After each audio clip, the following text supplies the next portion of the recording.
And then the biggest hit of the game came in the fifth inning, the 3-run homer by Alec Bohm, and weird day there. That's I don't know if you want to talk about that. I don't know what to say about it. Yeah, I don't know what to say about it. I mean, for those of you that don't know, I'm sure most of you do. There was a report in the Inquirer yesterday that Alec Bohm is suing his parents for mishandling funds, I guess, of his, and that's a terrible story. I mean, like, I don't even know what to say about it other than that I hope that they can come together and figure it out. I mean, and get it resolved. It sounds terrible. You feel bad because it's such a horrible thing that it's family, right? And this is not. But I don't want anybody to think that this is not normal. Like, I shouldn't say not normal, but I mean there is precedent, right? I mean, we know about the Ryan Howard situation. Remember Ryan Howard a few years back with his brother and his parents with the money out and go to a different sport. I mean, it was even worse in hockey with Jack Johnson. Like he sued his parents as well. Like there have been, if you go into the world of entertainment, like we have to remember, I think, and I did see some criticism like, dude, Alec Bohm's almost 30 and his parents are managing his money.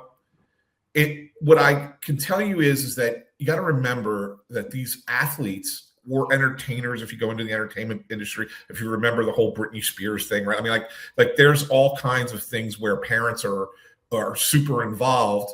Eric Lindros's parents were involved when Eric Lindros was here.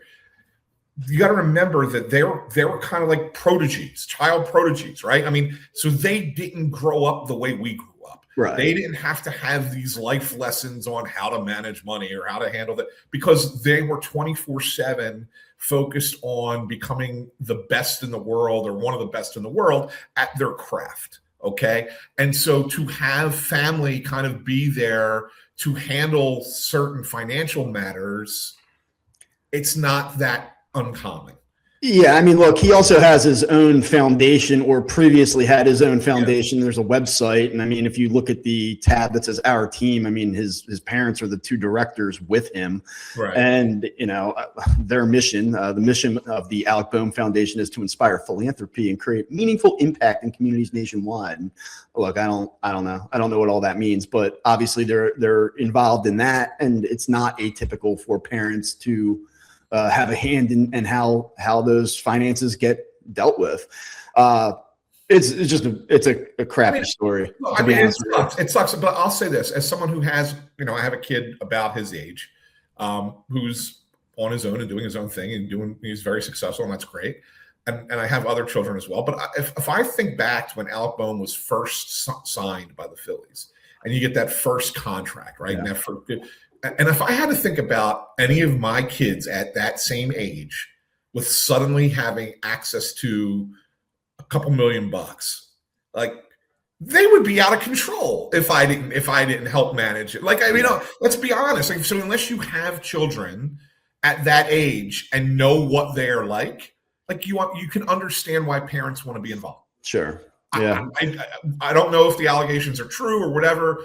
Obviously, you don't want parents stealing their children's money or misappropriating their children's money, defrauding them. But at the same time, you can understand why at the outset they're involved and why they may stay involved for a few years. Yeah, look, and I don't mean to make light of this whatsoever, but I mean, like, I texted this to you yesterday, and I was not trying to be funny, but like, he's in a contract year, and from what this sounds like, that contract here is now more important. Like, I mean, like on a human level for him, like, I hope you're able to recoup that. And look, without knowing the details, you can't really speak to it. But this year really matters to this guy on a personal level, and we did talk about that last week. I mean, yes, you always think about how a player fits into a team's plans, but just from an individual standpoint, what's at stake for him? This is a massive, massive, massive year. So he gets on base twice yesterday, draws a walk, hits a 3-run homer, and like, I hope for the Phillies and I hope for him that that's the start of things to come. I mean, that's exactly what you need from him, and he did it off of a pretty good right-handed pitcher who was mowing the Phillies down after that Schwarber home run. So it was a huge hit for them yesterday. Let me ask you this, Bob, and this kind of again, this isn't us talking about the issue with the lawsuit, but it does kind of relate to it. Have we underestimated the mental toughness of Alec Bohm? Well, I'll tell you why I asked that question. sure. He was basically a human trade rumor for the last 2 years.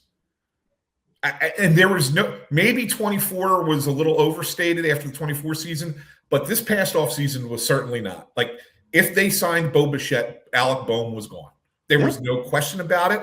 And the Phillies admitted they thought they had a deal in place. So you basically know for a fact that the plan as of February did not include Alec Bohm, right?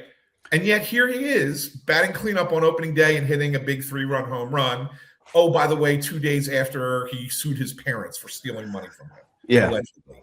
Like, do we underestimate the mental toughness because he had the I effing hate this place moment and because he spikes his bat and throws his helmet? Like, do we underestimate it? Yeah, I think it's a fair question. I know we did talk a little bit about this earlier in the week. I mean, look, there's the on-field stuff. There's the way that he has carried himself at times, and it does not look good. I would say that it frankly looks childish at times. But he was able to deal with, and I think from a professional standpoint, he dealt with the trade rumors very well. He did not say anything about the Phillies. He did not publicly, feel sorry for himself. He's really done everything the right way.